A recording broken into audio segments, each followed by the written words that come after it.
Être responsable, ce n'est pas seulement quand ça se passe bien, vous avez gagné. Non. Être responsable, c'est que quand ça ne se passe pas bien, qu'importe d'où vient le problème, c'est toi qui es responsable. Et je vais même aller plus loin. C'est toi qui es l'unique responsable. C'est pour ça que j'aime toujours prendre cet exemple. Quand quelque chose ne marche pas au Cameroun, on accuse qui? Bon, il vous a fait quoi? Il vous a fait quoi? Est-ce combien de personnes ici dont il y a vu physiquement? Combien de personnes ici il y a causé avec lui? Combien de personnes se sont déjà assises sur une table pour dire le père, vraiment, il y a quelque chose qui ne va pas dans ce pays et il faudrait que je puisse te parler. Il faut que je te parle, comme un artiste et rappeur disait. Il a commencé à parler. Personne ici ne l'a fait. Qui a parlé avec lui? Bon, vous l'accusez de quoi? Quelque chose se passe en Balmayo, on dit qu'il doit partir. Quelque chose se passe à Bouddha, on dit que ça ne peut plus continuer, il doit partir. Quelque chose se passe avec les Camerounais de la diaspora en Espagne, on dit que non, sa politique extérieure n'est pas bien gérée vraiment. Il faut qu'on trouve quelqu'un d'autre qui a la capacité de pouvoir remplacer ce monsieur qui n'arrive pas à trouver les bonnes ressources qui vont gérer notre consulat ou notre ambassade en Espagne.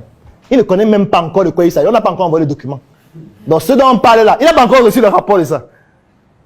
Mais il y a quelque chose dont il est caution, c'est que c'est lui l'unique responsable, hélas. Parce que dans le système tel qu'il est conçu, c'est lui l'unique responsable. Parce que quand un système est centralisé, ça veut dire que c'est toi l'unique responsable. Puisque tu as aussi la possibilité de faire qu'il ne soit pas centralisé, et tu ne le fais pas, ça veut dire que c'est toi qui es responsable. C'est pour ça qu'à chaque fois que quelque chose se passe mal, on dit mon frère, on ne veut plus continuer. C'est pour ça qu'un comédien disait une fois que bon, quand vous dites qu'il doit partir au Congo. Il est congolais. L'espèce est tout camerounais comme nous. Il part où? Il dit qu'il doit partir. Il part où? C'est un Tchadien. Est-ce que vous assumez le fait d'être l'unique responsable? Moi, je vois régulièrement des managers qui disent vraiment Claudel, le travail que tu nous as demandé de faire là, il y a tel, il n'est pas venu à l'heure. Il dit que mon type, ne me parle pas de quelqu'un que je ne connais pas. Tu me parles que tel n'est pas venu à l'heure, est-ce que moi je le connais? C'est toi le seul que je connais, c'est à toi que j'ai demandé de faire. Tu ne peux pas m'expliquer qu'il y avait tel qui devait faire ça, il n'a pas fait comme il fallait, il est venu à telle heure. Je ne veux pas de bavardage. C'est toi qui es l'unique responsable, point. Et c'est toi qu'on punit pour tout le monde. C'est comme ça, c'est ça le chef. Vous voulez être des managers, soyez dans l'unique responsable. L'unique responsable, ça veut dire quoi? Ça veut dire que tu peux avoir un employé. Un client vient acheter un produit qui coûte 500 000, 700 000. Il prend l'argent du client, il ne donne pas le produit. Le client se plaint, il ne donne pas. Le client se plaint, il ne donne pas. Le client va porter plainte. Tu sais la personne qu'on va convoquer? C'est toi. Tu vois? Peut-être que tu ne sais même pas ce qui s'est passé. Tu vas recevoir un jour une convocation, tu vas dire, mais j'ai fait quoi? Et comme on ne dit jamais ce que tu as fait avant, tu vas d'abord, tu t'assois. On dit, bon monsieur, connaissez-vous monsieur tel? Tu dis, oui, je le connais. Est-ce qu'il travaille dans votre entreprise? Tu dis, oui, il travaille dans votre entreprise. Est-ce que vous avez un contrat avec lui? Oui, j'ai un contrat avec lui. Est-ce que vous pouvez nous présenter le contrat? Oui, voici le contrat. D'accord, d'accord. Ah, d'accord, ça veut dire qu'il est vraiment dans votre entreprise? Oui, effectivement. D'accord, il nous a volé 700 000. On sort maintenant les documents. On sort les documents. Après, la prochaine question, on dit, vous comptez faire la première avance aujourd'hui et rembourser le reste quand?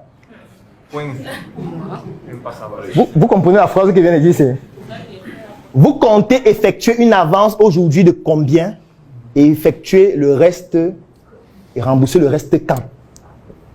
Pendant que vous êtes en train de dire non, vraiment, je ne connais même pas encore de quoi il s'agit, on dit bon, ok, déchirez-vous. Bon, on va d'abord vous garder. On va vous garder pour votre sécurité. Parce que si on vous laisse dehors, ils peuvent vous attaquer même physiquement parce qu'ils attendent leur produit depuis. Donc pour vous protéger, on va d'abord vous garder. Oui, on vous garde d'abord. Donc on va vous garder pendant 72 heures, le temps que vous puissiez un peu réfléchir sur comment c'est ce qui s'est passé et tout. Et quand vous allez bien comprendre ce qui s'est passé, vous nous dites combien vous allez avancer maintenant et quel est le reste que vous allez donner, dans quel délai de maximum 1 mois. Commencez à dire, vous voyez ce qu'il m'a fait, vous voyez, on fait confiance aux gens. J'ai dit que le mot ingratitude, c'est interdit. Parce que c'est toi qui as choisi de lui faire confiance. Donc tu assumes ce qu'il fait. C'est comme ça. Ce n'est pas que quand tu as fini de lui faire confiance, ce qu'il fait qui ne marche pas, tu te désolidarises. Ce qu'il fait qui marche, tu es content. Oui, on a gagné beaucoup d'argent et vraiment, il travaille bien, machin et tout. Non, tu ne peux pas juste être son père quand tout va bien. Et puis quand ça va mal, tu dis que c'est l'enfant du voisin. Non, il reste ton enfant. Même quand il commet des gaffes. Tu dois accepter que mon enfant a commis une gaffe et je dois réparer cette gaffe. Et la prochaine fois, voici les mécanismes que je mets en place pour que ce type de gaffe ne se reproduise plus. Parce que c'est une faute au niveau de tes mécanismes qui a fait en sorte qu'il puisse prendre l'argent de quelqu'un au point où tu ne t'en rendes même pas compte. Pendant 1 mois, 2 mois, 6 mois, c'est de ta faute. Ça veut dire que ton entreprise n'a pas un bon manuel de procédure, n'a pas un bon modèle de gestion et de contrôle de ce qui se fait. Et si ça n'a pas un bon modèle de manuel de procédure ou alors de gestion, ça veut dire que le responsable, c'est celui qui est responsable de l'entreprise, c'est-à-dire toi. Dans une entreprise qui veut gérer plusieurs activités à distance, on ne se justifie jamais. C'est interdit de se justifier. Vous devez insérer ça dans le label de votre entreprise. On ne se justifie pas.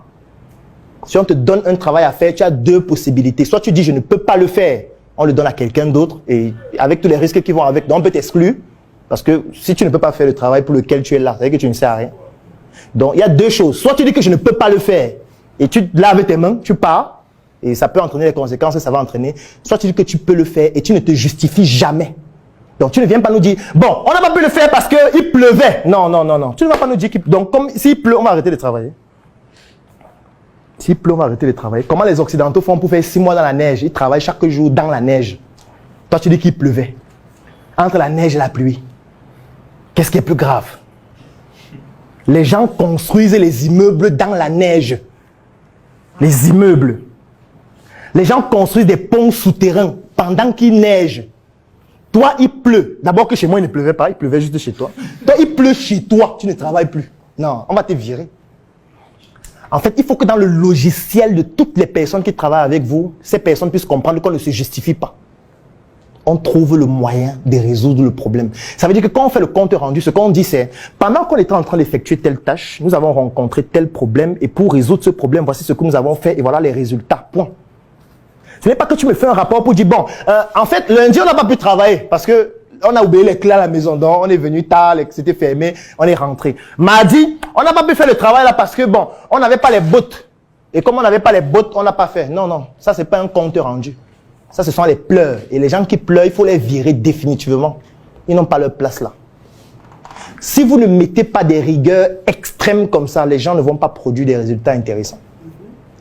Et si vous ne mettez pas, c'est votre responsabilité qu'ils ne soient pas disciplinés. Et s'ils ne produisent pas de bons résultats, c'est toujours à cause de vous.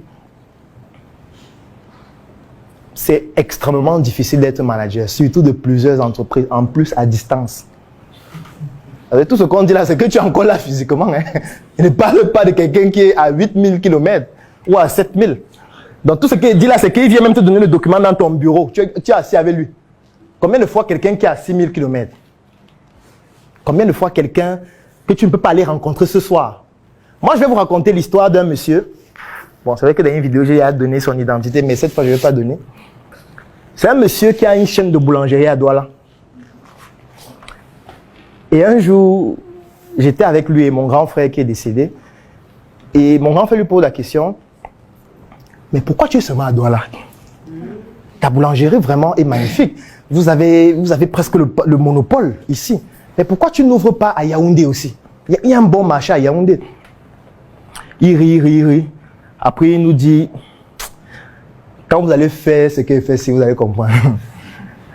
Il nous a expliqué quelque chose de simple, que lui, quand il se lève le matin, à 7 h, au plus tard à 9 h, il a déjà fait le tour de toutes ses boulangeries. Donc quand il se lève le matin, il prend sa voiture lui-même. Il conduit, il va dans telle boulangerie, il fait les états, il sécurise la recette. Il va dans l'autre boulangerie, il fait les états, il sécurise la recette. Il va dans telle autre, il fait les états, il sécurise la recette. 9 h 30 au plus tard, il a terminé. Quand il y a un problème dans n'importe quelle boulangerie, il peut y arriver en moins de 30 minutes. Il arrive physiquement. Il résout le problème et puis il s'en va. Et il nous disait que si j'ouvre à Yaoundé, il devait faire comment? Il dit que ça veut dire que les gens vont seulement voler chaque jour. Ça veut dire que quand il y aura un problème, il va falloir quoi? Que je prenne la voiture pour aller à Yaoundé ou que je prenne l'avion avec les tracasseries, j'arrive, je prends la voiture, je m'en vais voir ce qui se passe. Ils auront déjà le temps de tout vider avant de partir. Il dit que je préfère rester ici à Douala, ça me plaît ici. Je ne veux pas de Yaoundé. Si quelqu'un veut, il paye pour une franchise à Yaoundé. Donc, il vient me voir, il dit qu'il veut utiliser ton nom à Yaoundé. Je lui dis combien ça coûte. Il paye, lui-même il prend son argent. Il construit à Yaoundé, il utilise mon nom, après m'avoir payé ma franchise, et puis lui il pas gérer à Yaoundé. Moi je ne viens pas à Yaoundé. La mission est simple. Voici une arme capable de changer le mindset du continent africain. Détruire l'obésité de l'inconsistance intellectuelle, dans laquelle se cache le coffret VIP.